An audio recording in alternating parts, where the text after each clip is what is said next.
आकाशवाणी जम्मू है। संध्या खबरें तुंदा स्वागत। पहले खास खबरें कन्नै में जगमोहन शर्मा। जम्मू पुलसै आईईडी विस्फोटक लाने दे इक मामले च आतंकी संगठन अल बद्र लेई नौजवानें गी वरगलाने आले इक आतंकी गी गिरफ्तार कीता गेआ ऐ। अनंतनाग च आतंकवादिएं दे छप्पने आले दौं ठिकानें गी तबाह कीता गेआ। असल कब्जा रेखा पर फौजें दे हटाने दे बाद लग्गने आले गेड़ च फिंगर 8 दे अग्गें दी कार्रवाई बारै गल्लबात होग।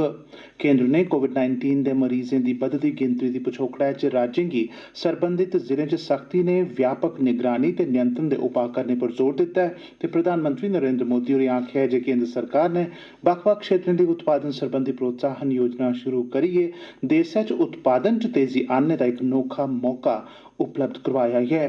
खबरें दी तफसील कन्नै श्रुति खजूरिया। जम्मू पुलस नै अज्ज अल बदर आतंकवादी संगठन च भरचेलिए लोकें गी शामल कराने आले गी गिरफ्तार कीता ऐ। गिरफ्तारी आईडी गी लाने आले मामले च होई ऐ। जम्मू बस अड्डे पर इक आईडी हाल च गै बरामद कीता गेआ हा। इसदा मकसद 2019 आले पुलवामा हमले आला लेखा इक होर हमले गी अंजाम देना हा। आईजीपी जम्मू जोन मुकेश सिंह होरें आखेआ जे संगठन थमां बाहर रेइयै कम्म करने आले ते लोकें गी गुमराह करने आले आतंकवादी संगठन च शामल कराने आले गी गिरफ्तार कीता गेआ ऐ। गिरफ्तार कीता गेदा व्यक्ति पाकिस्तान च बैठे दे आकाएं दे सिद्दे संपर्क च हा। सुरक्षाबलें श्रीनगर च बुधवारें कृष्ण ढाबे पर होए दे गोलीबारी आली घटना च कथित तौर पर शामल इक व्यक्ति गी गिरफ्तार कीता ते सुरक्षाबलें अनंतनाग जिले च आतंकवादिएं दी छप्पने आली थाह्र दा पता लाइयै उसी नष्ट बी कीता ऐ। सुरक्षाबलें उत्थुआं 3 AK-56 रफलां, 2 चीनी पिस्तौलां, 4 ग्रनेड, दूरबीन, AK पिस्तौल दियां मैगजीनां ते होर दूआ आपत्तिजनक समेयान बरामद कीता।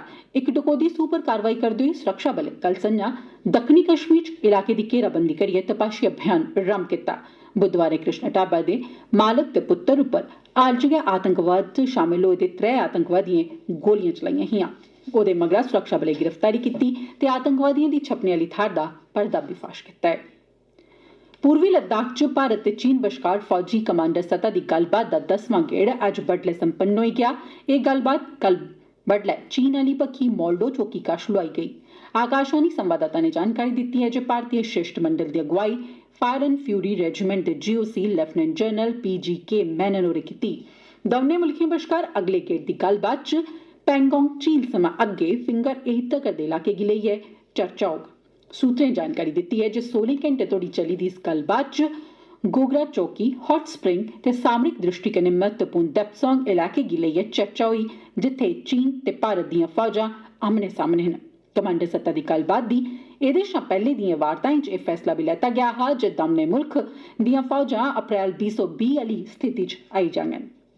माल बच्छे गी चारने ते मौसम गी ध्यानै च रखदे होई भारतीय पक्ख ने मकामी खानाबदोशें गी माल चराने लेई रिवायती इलाकें च एह्दी इजाजत देने बारै बी गल्लबात दी शुरुआत कीती। Fire and fury commander GOC lieutenant general मैनन होरें मेद जाहिर कीती ऐ जे दिल्ली च सेना मुख्यालय च एह्दे बारै तफसीली जानकारी देङन जे गल्लबात दा नतीजा केह् रेहा। भारत ने कोविड खिलाफ लड़ाई च इक होर उपलब्धि हासिल करी लैती ऐ। भारत ने सेहतकर्मिएं ते पैह्ली पंक्ति च खड़ोते दे कोरोना योद्धाएं गी टीका लाने च खरी मती कारकरदगी दस्सी ऐ। अजें तगर 1,10,85,000 लोकें गी कोविड-19 थमां बचाव आह्ला टीका लाया गेआ ऐ। इस लागै थमां ग्रस्त मरीजें दे ठीक होने दी दर मुल्ख भरै च 97.25% होई गेई ऐ।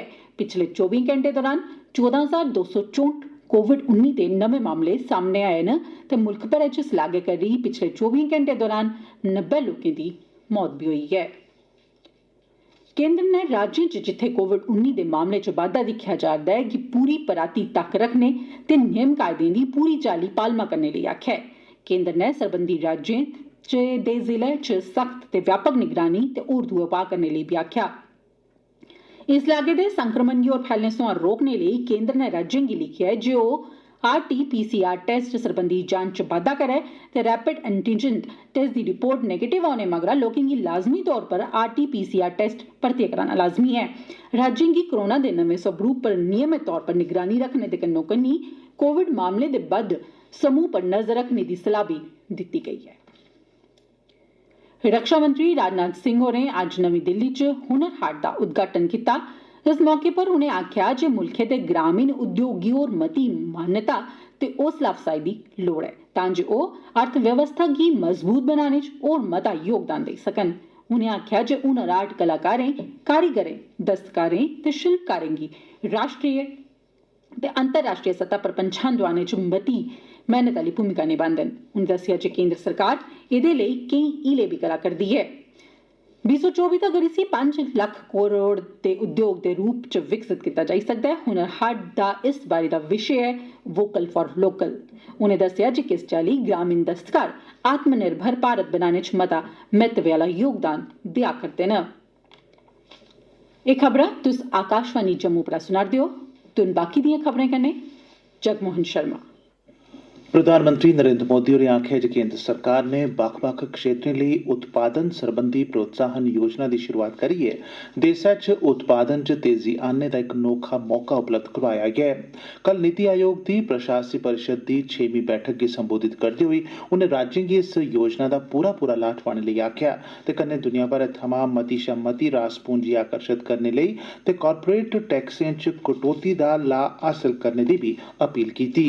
प्रधानमंत्री होरें आखेआ जे सहकारी संघवाद गी मता असरदार ते बामतलब बनाने लेई केंद्र ते राज्यें गी किट्ठे रलियै कम्म करना लोड़चदा ते एह्दी प्रतिस्पर्धा गी छड़ा राज्यें बश्कार गै नेई जिलें तगर बी लेई जाना लोड़चदा तां जे विकास करने च मुकाबलेबाजी उपरोतली जारी रवै। प्रधानमंत्री होरें आखेआ जे आत्मनिर्भर भारत अभियान इक महत्वपूर्ण उपाय ऐ जेह्दा उद्देश्य न छड़ा भारत सगुआं दुनिया दिएं जरूरतें गी बी पूरा करना ऐ। मोदी होरें गलाया जे पिछले किश ब'रें च गरीब लोकें दे बैंक खाते खोलने उंदा टीकाकरण ते सेहत सेवाएं च बाद्दा मुफ्त बिजली ते गैस कनैक्शन उपलब्ध करोआने कन्नै इंदे जीवनै च बड़ा मता बदलाव ते सुधार आया ऐ। उपराष्ट्रपति एम वैंकेया नायडू होरें अज्ज आखेआ जे भारत दी भाषाएं सरबंधी बन्न-सबन्नता मुल्खै दी सदियें पुरानी सभ्यता दा आधार ऐ।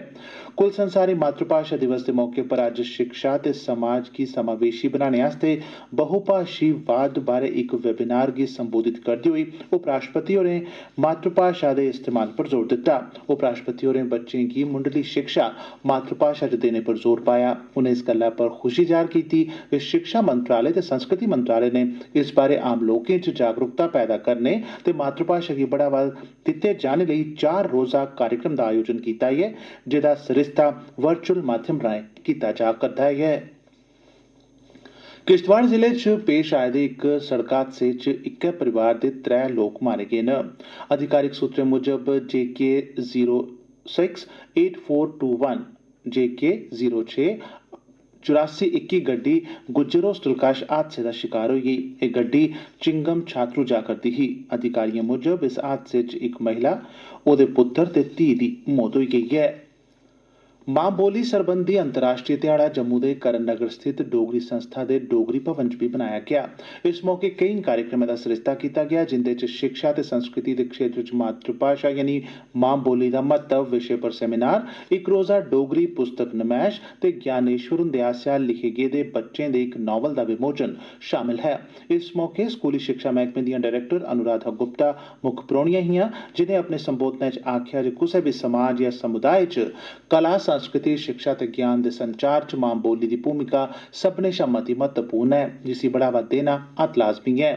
उनें आखेआ जे स्कूली शिक्षा निदेशालय होरनें क्षेत्रीय भाषाएं दे कन्नो कन्नी डोगरी गी बी लोकप्रिय बनाने लेई लोड़चदिआं महत्वपूर्ण गैंई पुट्टा'रदा ऐ। टकोह्दा करियै नमीं शिक्षा नीति गी ध्यानै च रखदे होई जेह्दे च क्षेत्रीय भाषाएं पर विशेष ध्यान केंद्रित कीता गेदा ऐ। राजौरी दे डाक बंगले च जम्मू कश्मीर खादी ते ग्राम उद्योग बोर्ड आसेआ राष्ट्री अनुसूचित जाति ते अनुसूचित जनजाति सरबंधी प्रदर्शनी दा अज्ज समापन होई गेआ। एह् प्रदर्शनी 7 दिनें लेई लाई गेदी ही। इस प्रदर्शनी च कुल 32 स्टाल लाए गेदे हे। आकाशवाणी समाचार कन्नै गल्ल करदे होई खादी ग्राम उद्योग बोर्ड दिआं उपाध्यक्ष हिना भट्ट होरें गलाया, schedule caste schedule tribe hub के तहत काफ़ी सारे फंड्स आते हैं और पहले शायद यूटिलाइज नहीं होते हैं। हम कोशिश कर रहे हैं कि हर ज़िले तक, हर कोने, पहाड़ी इलाके तक जो हमारे ट्राइब्स हैं, जो हमारी सारे भी यहाँ पे ज़िले हैं, उन तक फ़ायदा पहुँचाएं। जिला विकास काउंसल उधमपुर दी उपाध्यक्ष जूही मन्हास होरें गतसेरी, धीरज, बरयालता, धनवातल च लोकें कन्नै मतियां सारियां बैठकां लाइयां ते उधमपुर ब्लाक च कम्म करा'रदी एजेंसिएं गी आखेआ जे ओह् मित्थे गेदे समें दे अंदर अंदर सबूरा करन ते कन्नै म्यार कन्नै कोई समझौता नेईं कीता जा। उनें राउन रामनगर शिड़क गी पूरी चाल्ली स्हेई करने लेई बी आखेआ तां जे उत्थें रवा करदे लोकें गी पूरा लाह् थ्होई सकै। प्रधानमंत्री नरेंद्र मोदी होर इस म्हीने दी 28 तरीक आकाशवाणी पर हर म्हीने प्रसारित होने आह्ले कार्यक्रम मन की बात राएं देश विदेश च रौहने आह्ले लोकें कन्नै अपने विचार सांझे करङन। एह् इस माहवार रेडियो कार्यक्रम दी 74वीं किश्त होग।